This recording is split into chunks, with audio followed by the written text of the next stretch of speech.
Izinkan saya dalam video ini untuk mengoreksi salah satu kesalahpahaman sebagian orang yang kerap kali menyimpulkan bahwa kalau ada sesuatu tidak dilakukan oleh Nabi, itu sama dengan terlarang, haram, nggak boleh. Dengan alasan, Nabi nggak pernah melakukan ini.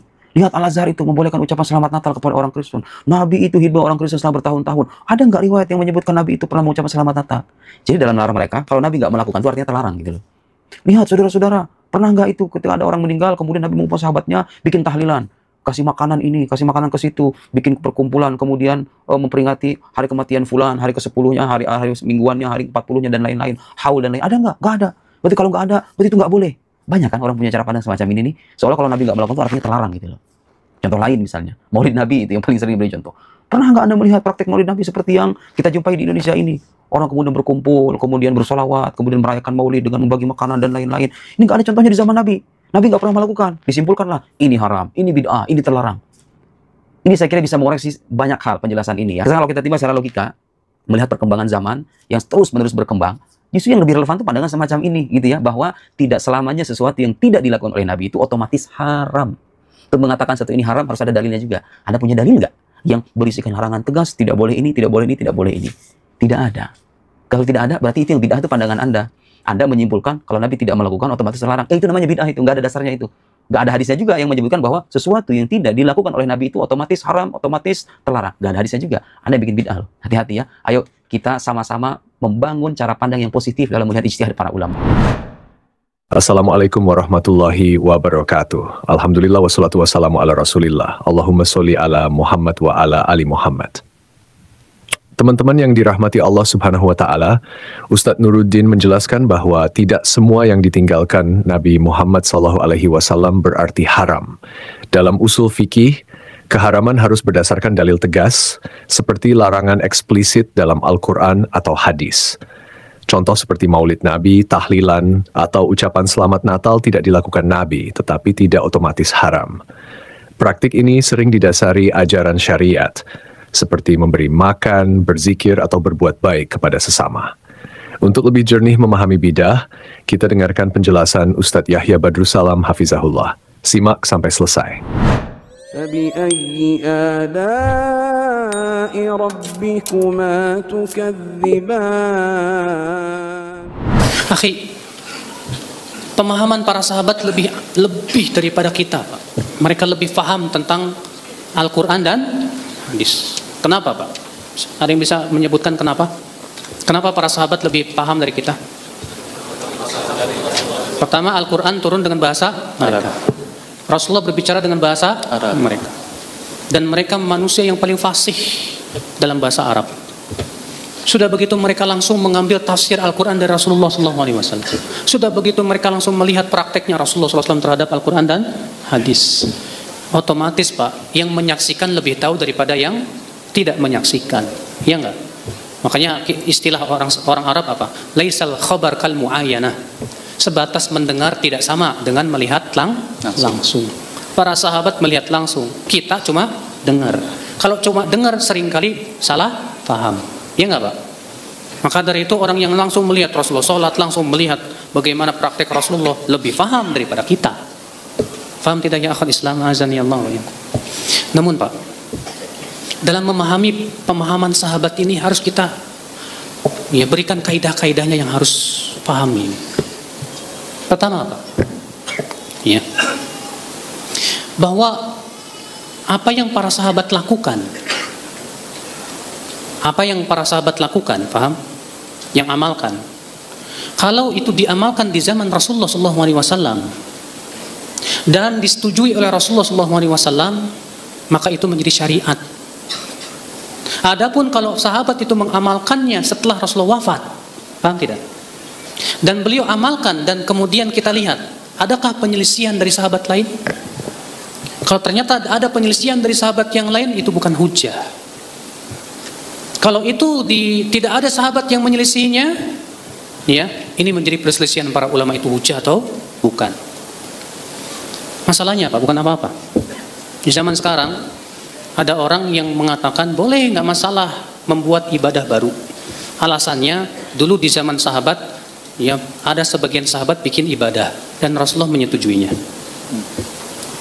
Sebuah contoh misalnya, Ada sahabat Nabi Shallallahu Alaihi Wasallam ketika Rasulullah Shallallahu Alaihi Wasallam sholat, sami Allahu liman hamidah, apa kata sahabat itu? Rabbana lakal hamdu hamdan katsiran thayyiban mubarakan. Setelah selesai sholat, Rasulullah bersabda, siapa di antara kalian yang mengatakan ucapan tadi? Kata seorang sahabat, aku ya Rasulullah.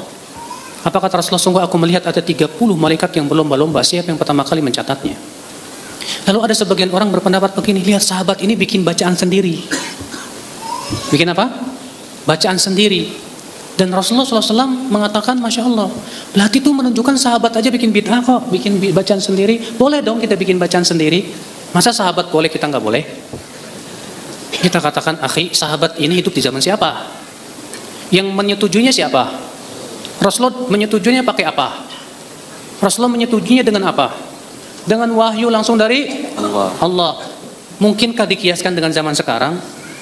Antum bikin sendiri, siapa yang menyetujui antum? Oh kiai dapat wahyu dari mana? Ya akhi, jangan anda kiaskan Rasulullah SAW dengan siapa? Dengan manusia biasa. Rasulullah SAW diberikan oleh Allah wahyu. Maka siapa yang menganggap ada kiai diberikan wahyu, dia sama saja mengatakan ada nabi setelah Rasulullah SAW. Tidak ada setelah Rasulullah yang diberikan wahyu, ya akhi. Wahyu hanya diberikan kepada Rasulullah. Rasulullah meninggal, wahyu telah terputus. Dan agama Islam sudah sempurna. Maka tidak boleh berdalil dengan perbuatan sahabat di zaman Rasulullah SAW, karena apa yang yang sahabat lakukan dan ditetapkan oleh Rasulullah itu berdasarkan wahyu. Berdasarkan apa Pak?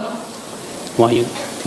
Maka dari itu ya akhi, kalau ada seorang sahabat berpendapat dengan suatu pendapat, kata Imam Syafi'i apa? Dilihat ada dua keadaan. Keadaan yang pertama, apakah pendapat sahabat ini masyhur di kalangan sahabat lain atau tidak?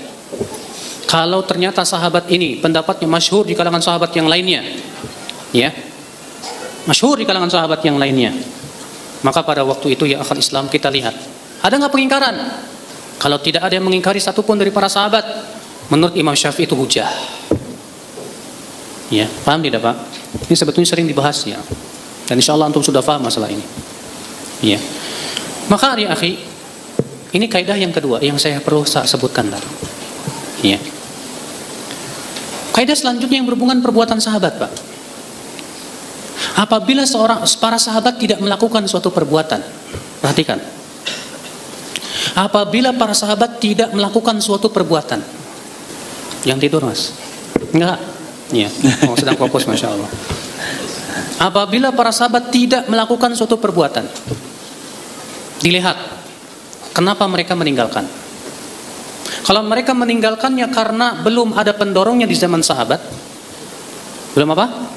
Belum ada pendorongnya di zaman sahabat, belum dibutuhkan. Lalu kemudian setelah itu dibutuhkan dan maslahatnya jauh lebih besar, boleh, nggak masalah. Contoh, di zaman sahabat belum ada ilmu hadis, ada nggak? Ada ilmu hadis? Ada ilmu hadis? Belum. Ilmu hadis baru muncul di zaman Syafi'i, Imam Syafi'i, zaman setelahnya. Paham nggak mas? Ya. Nah, ilmu hadis boleh nggak Pak? Nggak ada zaman sahabat kok. Kita katakan di zaman sahabat belum dibutuhkan ilmu hadis. Orang mereka langsung ketemu Rasul, ngapain? Dan para sahabat semuanya adil, paham tidak Pak? Para sahabat semuanya apa? Adil, tapi para sahabat sudah memberikan kepada kita Pak dasar-dasar ilmu hadis. Contoh bagaimana Umar sangat ketat dalam masalah meriwayatkan hadis. Sampai-sampai Umar mencambuk Abu Hurairah gara-gara Abu Hurairah sering meriwayatkan hadis. Sampai-sampai ada sahabat yang menyampaikan hadis kepada Umar, diancam sama Umar, kalau kamu tidak membawa saksi, aku pukul kamu. Di zaman Umar, ya, Abdurrahman bin Auf datang ke rumah Umar, diketok pintu, tok-tok, 3 kali diketok, pulanglah dia. Umar buka, Abdurrahman kemari, kenapa kamu pergi? Kata Abdurrahman bin Auf, karena aku mendengar sabda Rasulullah, kalau kamu mengutuk pintu 3 kali dan tidak diucapkan salam, pulang. Langsung ditarik kerahnya Abdurrahman bin Auf. Kalau kamu tidak membawa saksi, aku pukul kamu. Wah, takutan Abdurrahman bin Auf. Ketemu Ibnu Mas'ud, wah diambil. Kamu Ibnu Mas'ud mendengarkan hadis itu? Dengar, ayo ambil. Masya Allah. Kata Umar apa? Aku tidak menuduhmu macam-macam. Tapi Umar ingin mengajarkan jangan sampai sembarangan dalam meriwayatkan apa? Hadis Nabi Shallallahu Alaihi Wasallam.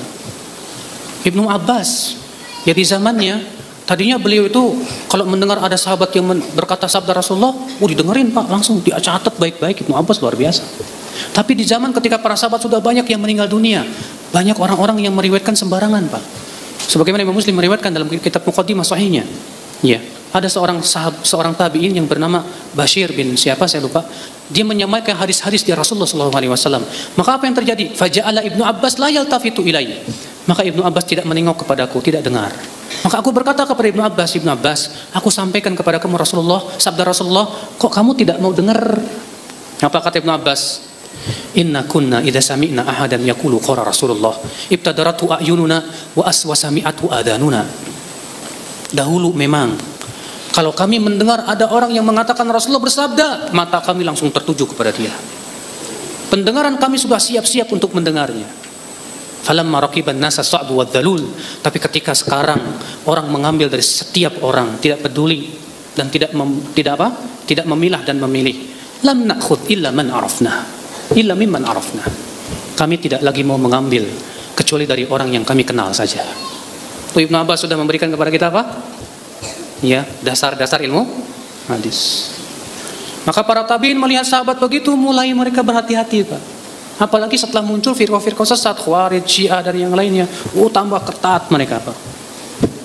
Ya, tapi belum ada kaidah-kaidah yang khusus dalam sebuah buku, belum. Tapi itu menjadi sebuah praktek amaliyah.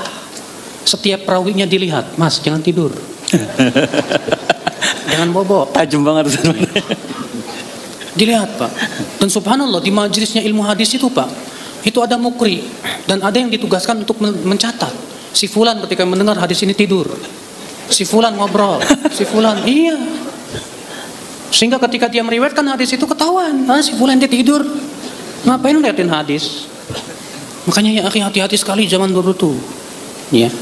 Kemudian baru ketika datang Imam Syafi'i dalam kitab Arisalahnya, di situ beliau menyebutkan tentang kaidah-kaidah tapi masih belum matang. Ya. Baru kemudian datang Imam Ar-Ramah Hurmuzi menulis kitab khusus. Tapi belum matang juga. Datang lagi Imam terus sampai datangnya Ibnu Salah. Beliau yang mematangkan ilmu hadis. Berarti ada di zaman sahabat tidak? Dengerin.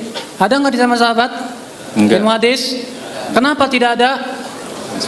Belum dibutuhkan, Mas. Ketika sudah dibutuhkan dan maslahatnya besar untuk membela Al-Quran dan hadis, boleh? Itu bid'ah? Bukan. Secara istilah bukan. Walaupun secara bahasa betul itu bid'ah, betul. Karena bid'ah secara bahasa itu artinya apa? Semua yang baru muncul. Ya. Perhatikan nih yang pertama nih. Kalau para sahabat tidak melakukan, kita lihat kenapa sebabnya. Yang pertama apa tadi?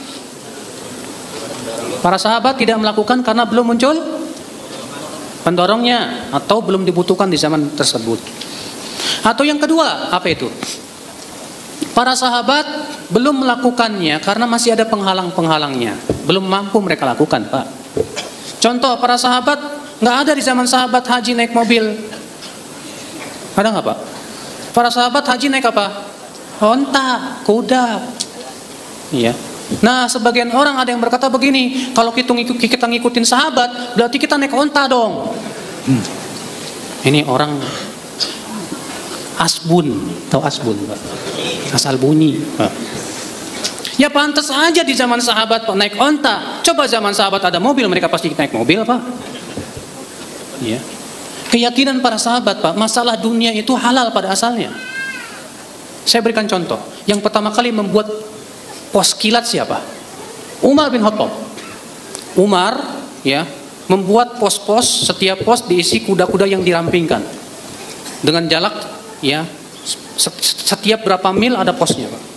Jadi kuda itu berlari kencang, sekencang-kencangnya sampai ke pos itu. Diganti lagi kuda yang baru, kencang lagi pos segitu. Terus, yang tadinya kalau ngirim surat bisa berbulan-bulan, ini cuma 3 hari sampai. Yang pertama kali bikin siapa? Umar bin Khattab. Bid'ah. Nggak ada satupun yang mengatakan itu bid'ah. Ini masalah duniawiyah, Pak. Halal, nggak masalah. Makanya seluruh para ulama usul fikih, ya, ketika mereka menafsirkan, mereka mengambil firman Allah dalam surat Al-Baqarah 29. Walladzi khalaqalakum ma fil ardi jami'a. Dialah Allah yang telah menciptakan untuk kalian apa yang ada di bumi ini. Para ulama usul fikih mengambil dari ayat itu apa? Bahwa sesuatu yang berhubungan masalah dunia pada asalnya apa? Halal. Nggak boleh diharamkan sampai ada dalil. Ini buktinya Umar membuat sesuatu yang tidak ada di zaman Rasulullah. Bid'ah? Ya bid'ah secara bahasa. Secara istilah, enggak. Ya. Secara istilah tidak termasuk bid'ah. Karena bid'ah itu khusus dalam masalah apa? Ibadah. Dalam masalah apa? Din, agama. Saudaraku ya akhwal Islam. Umar pula yang pertama kali membuat diwan. Diwan itu sebuah apa? Catatan yang berisi nama-nama para tentara yang ikut berjihad. Dan mereka itu kemudian diberikan dari Baitul Mal kaum muslimin untuk dibagikan kepada para tentara itu.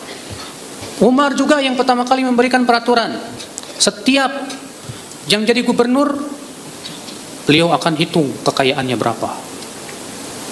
Kekayaan gubernur itu dihitung sama Umar, Pak. Ya. Kalau dia punya kekayaan melebihi gajinya, Umar merasa heran. Kamu dari mana? Ditanya sama Umar sedetail-detailnya. Kalau dia bilang, ya saya berbisnis dan yang lainnya. Lalu bagaimana rakyat kamu tidak urus itu? Gak sembarangan di zaman Umar itu, masya Allah. Maka dari itulah ya akhi, yang para sahabat tidak lakukan tidak lepas yang pertama tadi, mereka tidak lakukan karena apa? Belum dibutuhkan. Yang kedua apa?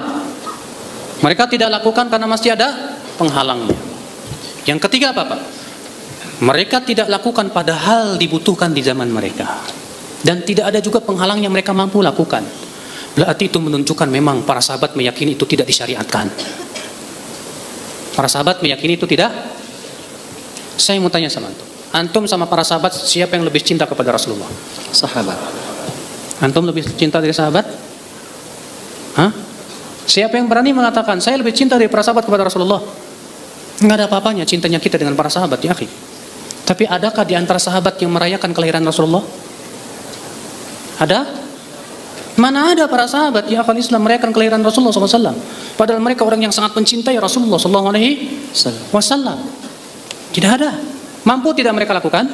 Sangat mampu. Tapi kalau mereka tidak lakukan, itu menunjukkan memang tidak disyariatkan. Loh, ini kan kita adalah mencintai Rasulullah. Emang antum sama para sahabat lebih cinta antum ya? Mencintai Rasulullah SAW itu dengan cara mengikuti apa? Sunnahnya, menghidupkan sunnah-sunnahnya yang akan Islam. Makanya yang akhi, ya merayakan kelahiran Rasulullah di zaman sahabat belum ada, di zaman tabiin belum ada, di zaman tabi'ut tabi'in belum ada, di zaman imam yang 4 belum ada. Kapan muncul? Tahun 362 Hijriah. Itu pun yang pertama kali melakukannya Banu Fatimiyah dari kalangan Syiah. Ya akhal Islam, lihatlah ya sejarah dalam masalah ini. Tawasul atau tabaruk kepada orang soleh. Di zaman sahabat Pak, mereka tabaruk hanya kepada Rasulullah. Ya, dengan rambutnya Rasulullah atau dengan pakaiannya Rasulullah, bahkan dengan ludahnya Rasulullah SAW. Kalau Rasulullah meludah itu Pak, ditangkap ludahnya sama sahabat. Wah. Ya.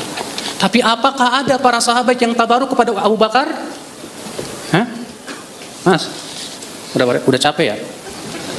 Atau kita istirahat dulu nih? Kita rehat Ustaz. Ya sebentar, kita lanjutkan dulu. Ada tidak para sahabat yang tabaruk kepada Abu Bakar, kepada Umar, kepada Utsman, kepada Ali bin Abi Thalib?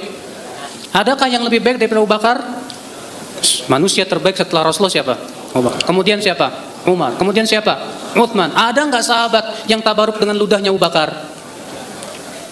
Sekarang Pak, kalau di zaman sekarang ada nggak yang bertabaruk dengan kiai? Nih, ludah saya nih mau nggak? Ya akhi, tabaruk yang dilakukan oleh para sahabat hanya untuk. Makanya memang ada sebagian ulama yang mengatakan boleh tabaruk kepada orang soleh, dikiaskan kepada Rasulullah. Tapi perlu ketahui Pak, dalil mereka membolehkan itu hanya kias, dikiaskan dengan Rasulullah.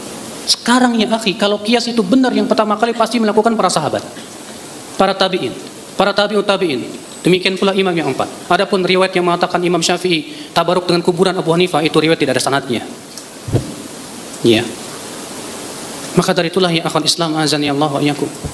Tabarruk hanya untuk Rasulullah, tidak untuk selain, dan tidak bisa dikiaskan Rasulullah dengan manusia biasa. Rasulullah itu tubuhnya beda, Pak. Rasulullah pernah datang kepada rumahnya Ummu Sulaim. Kemudian dalam keadaan panas beliau tidur, bercucuranlah keringat beliau. Lalu Ummu Sulaim langsung membawa apa? Botol minyak wangi. Dimasukkannya keringat Rasulullah SAW ke botol minyak wangi. Kata Muslim apa? Sungguh keringat Rasulullah lebih wangi dari minyak wangi. Coba keringat antum. Boleh. Jadi tubuh Rasulullah beda. Memang Allah memberikan kepada tubuh Rasulullah beda, Pak, keberkahan. Rambutnya Rasulullah SAW ketika haji wada, beliau mencukur rambutnya. Maka Rasulullah cukur sebelah kanannya, diberikan kepada seorang sahabat. Ya. Cukur lagi sebelah kirinya, diberikan kepada sahabat dan bilang, bagikan kepada para sahabat yang lain. Maka para sahabat pun menjadikan itu sebagai apa? Untuk berkah, keberkahan. Tapi tidak ada satupun riwayat mereka bertabaruk kepada Abu Bakar, Umar, Uthman, Ali. Padahal mereka sebaik-baiknya manusia. Abu Bakar lebih baik daripada Imam Syafi'i, Pak. Abu Bakar jauh lebih baik dari seluruh dunia yang ada. Sampai-sampai kata Umar, kalaulah imannya Abu Bakar ditimbang dengan iman seluruh manusia di dunia, lebih kuat imannya Abu Bakar radhiyallahu anhu arda. Maka dari itulah, Pak, tabaruk kepada orang soleh tidak dikenal di zaman sahabat. Dan itu tidak sesuai dengan pemahaman para sahabat Rasulullah sallallahu alaihi wasallam. Ya, dan itulah pendapat yang paling kuat. Wallahu a'lam. Kita istirahat dulu ya. Iya. Tadi kita sudah membahas bahwa wajib memahami Al-Quran dan hadis sesuai dengan apa yang dipahami oleh siapa? Para sahabat Rasulullah sallallahu alaihi wasallam. Dalam hal ini saya sudah berikan kaidah ya yang sudah kita bahas yang terakhir tadi. Kenapa kalau ada suatu ibadah yang tidak dilakukan oleh sahabat Nabi sallallahu alaihi wasallam, maka kita lihat apakah mereka meninggalkannya itu karena belum dibutuhkan di zamannya, atau karena masih ada penghalangnya.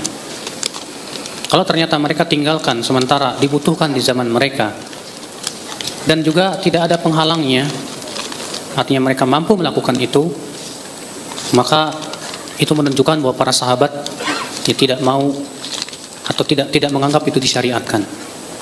Makanya Hudzaifah ibn Yaman berkata, kullu ibadatin lam yata'abbadha ashabu Rasulillah sallallahu alaihi wasallam fala tata'abbaduha.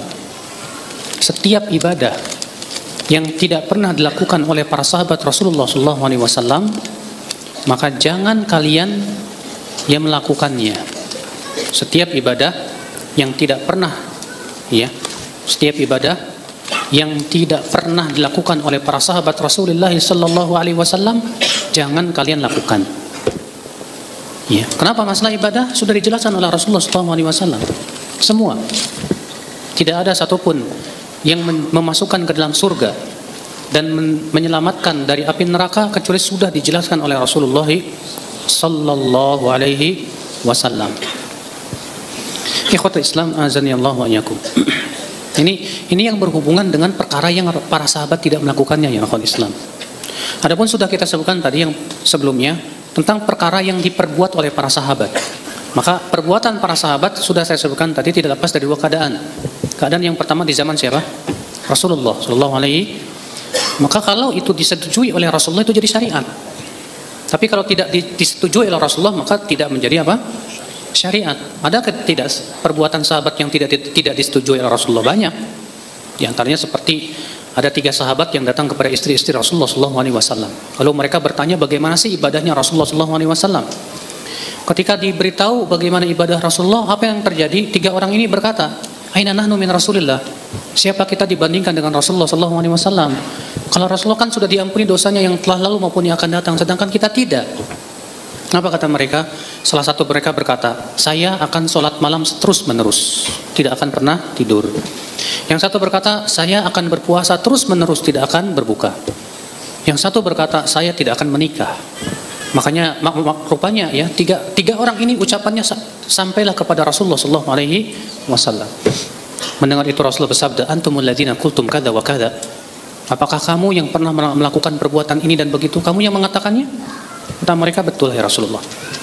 Kata Rasulullah, apa amawallah ini akhsyakum lillah wa atqakum lah. Ketahuilah demi Allah, aku ini lebih takut dari kalian dan lebih bertakwa dari kalian. Tapi aku sholat, aku pun tidur malam.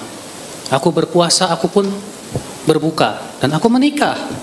Maka siapa yang tidak menyukai sunnahku, maka ia bukan dari golonganku, kata Rasulullah SAW. Maka boleh nggak kita mengikuti sahabat yang 3 orang tadi? Nggak boleh. Kenapa? Karena diingkari oleh Rasulullah SAW. Tidak sesuai dengan perbuatan Rasulullah SAW. Pernah juga sahabat, Pak, di perjalanan mereka berzikir dengan keras. Ketika melewati tempat tinggi mereka ucapkan Allahu Akbar dengan keras. Ketika turun Subhanallah dengan keras. Apa kata Rasulullah? Irba'u ala anfusikum fa innakum la tad'una asaman wala ghaiba. Kalian ini kasihani diri kalian sendiri itu. Kalian tuh tidak sedang menyeru Allah yang tuli lagi jauh, akan tetapi kalian sedang menyeru Allah yang maha mendengar lagi maha dekat. Iya. Maka perbuatan sahabat ini bisa diamalkan, Pak? Tidak bisa. Kecuali yang ada dalilnya jelas ditetapkan oleh apa? Dalil. Dan perlu diketahui, Pak, para sahabat tidak ada yang berani di antara mereka yang berani berbuat bid'ah dalam agama. Jangankan para sahabat, guru mereka yaitu Rasulullah saja gak berani mengucapkan kalau belum dapat dalil dari Rasulullah, dari Allah langsung. Rasulullah pernah didatangi seorang sahabat dan bertanya, ya Rasulullah, aku sedang berihram sementara kutuku berjatuhan ini. Sementara kan kalau sedang berihram gak boleh cukur rambut. Dan aku sudah tidak kuat dengan kutuku ini ya Rasulullah. Maka Rasulullah pun tidak berani menjawab, diam Rasulullah. Tak lama kemudian diberikan wahyu kepada Rasulullah SAW. Setelah selesai dapat wahyu, Rasulullah bertanya, mana tadi yang bertanya kepadaku? Kata Rasulullah, cukurlah rambutmu dan bayarlah hadyu dam, menyembelih seekor kambing. Baru Rasulullah berani jawab. Belum dapat wahyu, Rasulullah SAW tidak berani jawab. Ya. Demikian pula para sahabat Rasulullah SAW. Makanya metode yang paling luar biasa yang akhul Islam dalam memahami din ini hanyalah metode para sahabat Rasulullah SAW. Di antara metode para sahabat, Pak, mereka tidak pernah mendahulukan ucapan siapapun di atas ucapan Allah dan Rasulnya. Ini metode agung yang diajarkan oleh para sahabat kepada kita, Pak. Tidak ada satupun sahabat yang mendahulukan perkataan Abu Bakar daripada perkataan Rasulullah. Ada? Tidak ada. Ibnu Umar, beliau pendapatnya haji tamatu sama dengan Ibnu Abbas. Tapi ketika ditegur kepada Ibnu Umar, ayahmu Umar menyelisih pendapatmu. Apa kata Ibnu Umar? Ucapan yang luar biasa. Apakah ayahku lebih aku dahulukan atau sabda Rasulullah SAW? Luar biasa ucapan Ibnu Umar ini, Pak. Naam, para sahabat kalau tidak mendapatkan dari Rasulullah, mereka melihat ada nggak fatwa Abu Bakar. Kalau tidak ada fatwa Abu Bakar, mereka lihat ada nggak fatwa Umar. Kalau mereka dapatkan fatwa Abu Bakar, mereka pegang kuat-kuat fatwa Abu Bakar.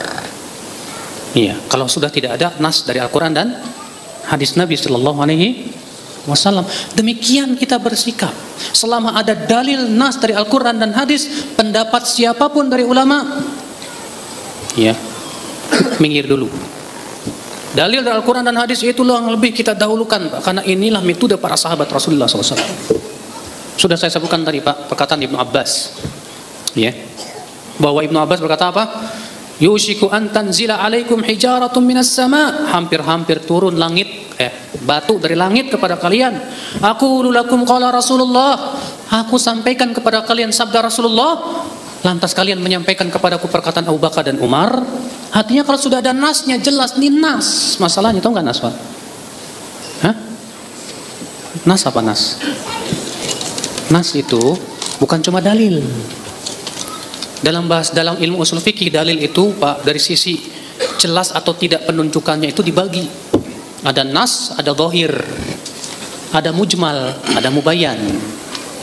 Nas itu adalah dalil yang maknanya cuma satu, tidak ada makna yang lain. Jelas, gamblang, sudah. Ini namanya apa? Nas. Contoh nas, sabda Nabi, kullu muskirin khamrun. Setiap yang memabukkan itu arak. Wa kullu khamrin haram. Setiap arak itu haram. Rasulullah mentansis jelas tegas di situ. Setiap yang memabukkan itu apa? Haram. Setiap yang memabukkan haram. Nas. Ada lagi namanya zahir. Apa zahir? Yaitu dalil yang mempunyai dua makna atau lebih. Tapi yang satu lebih kuat daripada yang lainnya. Makna yang satu lebih kuat daripada makna yang lainnya. Nah, kebanyakan perselisihan para ulama itu dalam masalah dalil yang seperti ini, Pak. Apakah makna hadis ini sesuai dengan zahirnya atau tidak? Paham tidak, Pak? Hah? Nggak paham ya? Iya. Tolong fokus dulu ke saya Pak, jangan ngeliatin Bang Heru. Masalahnya antum pada ngeliatin Bang Heru sih. Iya. Yang ceramah saya bukan Bang Heru. Nas itu tadi apa? Dalil yang maknanya cuma satu, jelas gamblang sudah. Tidak mengandung makna yang lain. Zahir apa? Dalil yang memiliki dua makna atau lebih, tapi salah satunya yang paling kuat. Paham tidak Bang? Saya mau tanya, kalau saya ngomong ke antum, saya ngelihat singa tadi, apa yang antum pahami? Kau diem? Tadi saya ngelihat singa, yang antum pahami apa? Enggak, singa ini apa maknanya? Yang antum pahami hewan Buas. Masih ada nggak kemungkinan yang lain makna singa? Ada. Itu lelaki yang kuat dan hebat, pemberani, singa. Tapi kiasan. Ada nggak kemungkinan saya bilang, saya melihat singa tadi maksudnya laki-laki yang kuat? Ada kemungkinan nggak Pak? Ada. Tapi yang paling kuat yang mana? Makna yang pertama, binatang Buas. Karena perkataan seseorang harus dibawa dulu kepada makna yang langsung dipahami. Paham tidak? Tidak boleh dibawa kepada makna yang lain kecuali kalau ada indikasi. Contoh, saya tadi melihat singa menunggang kuda. Gak mungkin antum pahami itu binatang ternak. Binatang buas. Gak mungkin orang nunggang kuda kok. Berarti apa maknanya? Oh, maknanya laki-laki yang. Berarti makna yang kuat tadi tidak mungkin kita pakai. Karena ada indikasi yang menunjukkan, memalingkan makna kepada makna yang. Paham gak Pak? Paham? Sekarang Pak, kalau kita berbicara sehari-hari, yang kita ambil makna yang lemah atau makna yang kuat? Kuat dulu. Nggak boleh dibawa kepada makna yang lemah kecuali dengan dalil atau indikasi. Paham tidak?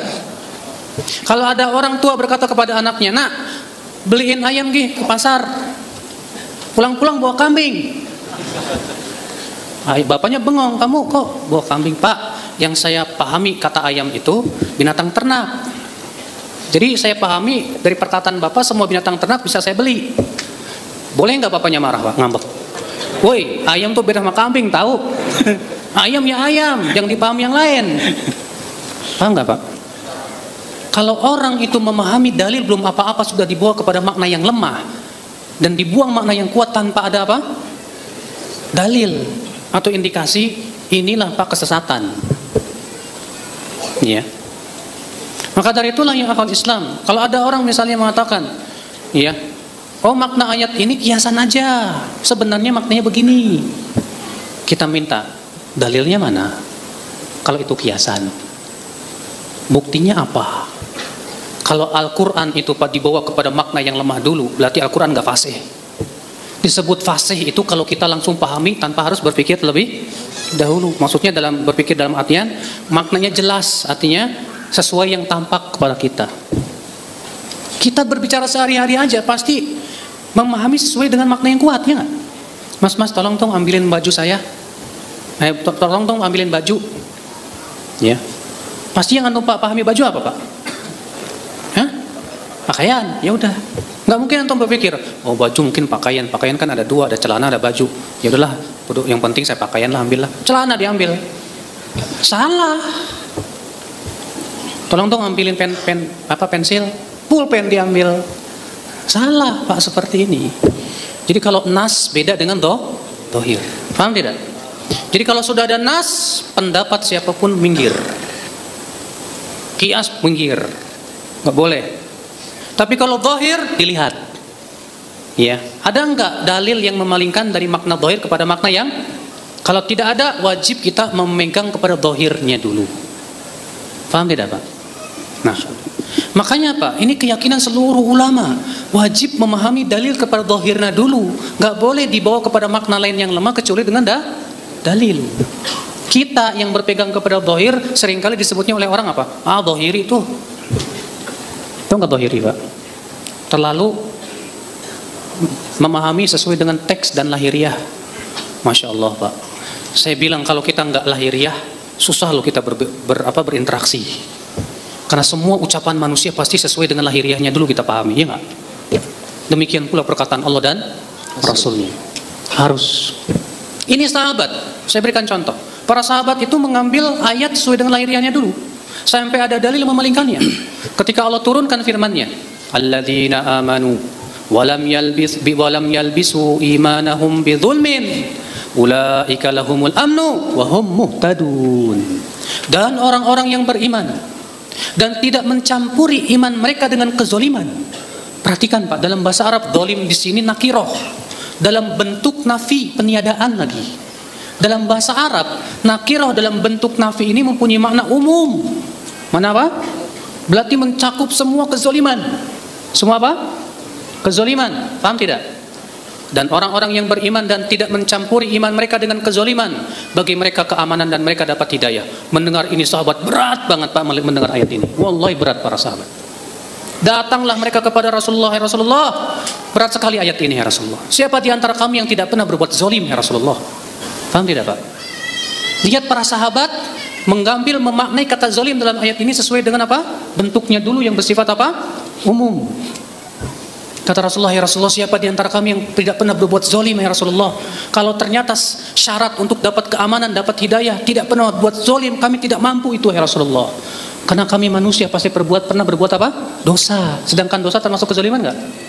Sekecil apapun dosa zalim enggak Pak? Zalim. Makanya sahabat paham usul fikih enggak? Paham banget. Mereka paham betul-betul bentuk bahasa Arab dan kefasihan mereka. Maka baru Rasulullah SAW menjelaskan, bukan itu maksud zalim dalam ayat itu. Apa kalian tidak mendengar ayat yang lain? Allah berfirman, inna syirka la dzulmun adzim. Sesungguhnya syirik itu kezaliman yang rupanya Rasulullah menjelaskan yang dimaksud dengan zalim itu apa? Syirik. Baru para sahabat paham makna zalim di sini rupanya yang lain. Apa itu? Syirik. Paham tidak Pak? Nah itulah metode para sahabat dalam memahami ayat, dalam memahami dalil. Tidak boleh dipalingkan dulu kepada makna yang lain kecuali kalau memang ada dalil yang kuat. Beda dengan orang yang tidak mengikuti metode para sahabat. Ketika Allah berfirman Ar-Rahmanu 'alal 'arsy istawa. Ar-Rahman istawa di atas arasy. Apa kata mereka yang tidak menerima Allah bersemayam di atas arasy? Istawa kan maknanya banyak. Ya. Tidak bisa kita bawa kepada satu makna. Padahal Pak, istawa itu kalau istawa doang betul maknanya ada 6. Tapi kalau istawa ala setelahnya ada ala, tidak ada makna kecuali satu. Itu ala dan ala wartafa, tinggi. Ya, dan ini yang dipahami oleh para ulama bahasa Arab seperti Ibnul Arabi, ya, dan yang lainnya. Ya. Nah, mereka tidak menerima Allah bersemayam di atas arasy. Ketika mereka mengatakan membawakan ayat ini Ar-Rahman 'alal 'arsy istawa, gak mungkin Allah bersemayam di atas arasy. Kenapa? Gak masuk di akal. Karena kalau Allah bersemayam di atas arasy berarti Allah butuh tempat.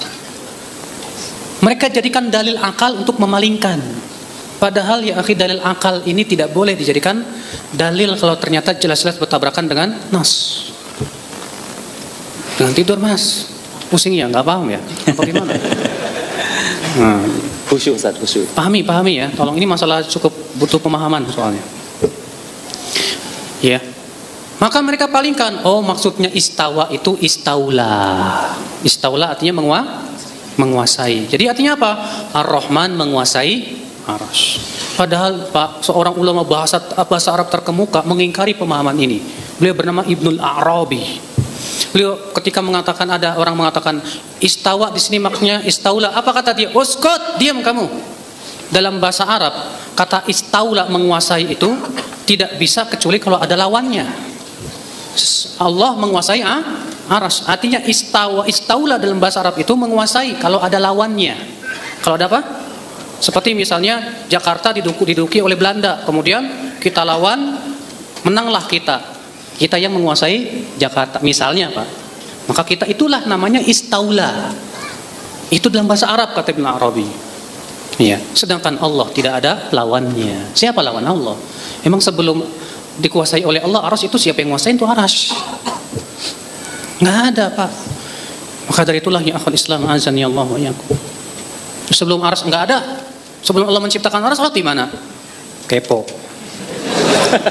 Kok kepo? Iya Pak, karena Allah berfirman, la yus'alu amma yaf'al wa hum yus'alun. Allah tidak boleh ditanya tentang apa yang Allah lakukan. Mikirin kayak gituan pakai akal susah loh Pak. Terus sebelum Allah menciptakan langit dan bumi termasuk Arsy, Allah di mana ngapain aja Allah? Kepo loh. Nggak usah ditanya itu. Itu urusan Allah, hanya Allah yang Maha tahu. Ya, Dia Maha kuasa atas segala sesuatu. Makanya ya akhi, ya, para sahabat nggak pernah nanya kepada Rasulullah, ya Rasulullah, gimana sih caranya Allah tertawa? Enggak. Ketika Rasulullah SAW bersabda kepada seorang Arab Badawi, Allah tertawa. Apa kata Arab Badawi ini? Lan na'dima khairan min rabbin yadhak. Kalau gitu kita tidak akan kehilangan kebaikan dari Allah yang tertawa. Orang Arab itu nggak tanya ke Rasulullah, ya Rasulullah, tertawanya kayak kita apa gimana ya? Dipikirin nggak ada satupun sahabat nanya kepada Rasulullah begitu Pak. Ya. Inilah yang akhwal Islam azani Allah wa iyyakum. Metode para sahabat dalam masalah akidah, ya. Dalam masalah fikih, dalam masalah yang lain, memahami dalil sesuai dengan apa? Lahiriahnya dulu. Tidak memalingkan kecuali dengan apa yang adanya apa? Dalil yang menunjukkan kepada hal itu. Paham tidak Pak? Nah, ya akhwal Islam. Ya. Makanya penting akhi, merujuk pemahaman sahabat itu penting. Para tabi'in saja merujuk sahabat ketika muncul pemikiran yang nyeleneh di zamannya. Insyaallah antum pernah dengar kan kisah tentang munculnya Qadariyah, tahu kan? Waktu itu Ibnu Umar mengatakan adalah yang pertama kali muncul di Basrah itu siapa? Yang pertama kali menolak takdir itu di kota Basrah, namanya Ma'bad al-Juhani. Maka aku bersama Humaid bin Abdurrahman pergilah kemana? Ke Mekah untuk bertanya kepada para sahabat tentang masalah itu. Diceritakan kepada Ibnu Umar. Apa kata Ibnu Umar? Kalau kamu bertemu dengan mereka, beritahu kepada mereka bahwa aku berlepas diri dari mereka dan mereka berlepas diri dari aku. Lihat, para tabi'in saja nanya ke sahabat dalam menilai berbagai macam akidah yang baru muncul. Kita juga sama Pak, harus ya. Nah inilah saudara-saudaraku sekalian. Yang jelas Pak, agar kita mengetahui bagaimana pemahaman para sahabat, tidak mungkin secepat ini kita duduk di sini hanya beberapa jam. Enggak mungkin, harus ada kajian rutin. Merujuk langsung kepada kitab-kitab para ulama yang telah menyebutkan dengan sanad-sanadnya kepada para sahabat. Ya, baca tuh kitab Al-Ajuri, Imam Al-Ajuri dalam kitabnya Asy-Syariah. Syarhus Imam Al-Barbahari dalam kitab Syarhus Sunnah, demikian pula Imam Al-Muzani. Imam Al-Lalakai dalam kitab Syarh I'tiqad Ahli Sunnati wal Jamaah. Teman-teman yang dirahmati Allah Subhanahu wa taala, Masya Allah sangat jelas apa yang disampaikan guru kita Ustadz Yahya Badrussalam Hafizahullah mengenai bidah, sehingga kita lebih jernih mengetahui permasalahan bidah ini agar tidak terjerumus ke dalamnya. Demikian video yang dapat kita bagikan kali ini, semoga bisa memberikan pencerahan bagi kita semua. Mohon maaf jika ada kekurangan. Barakallahu fikum. Assalamualaikum warahmatullahi wabarakatuh.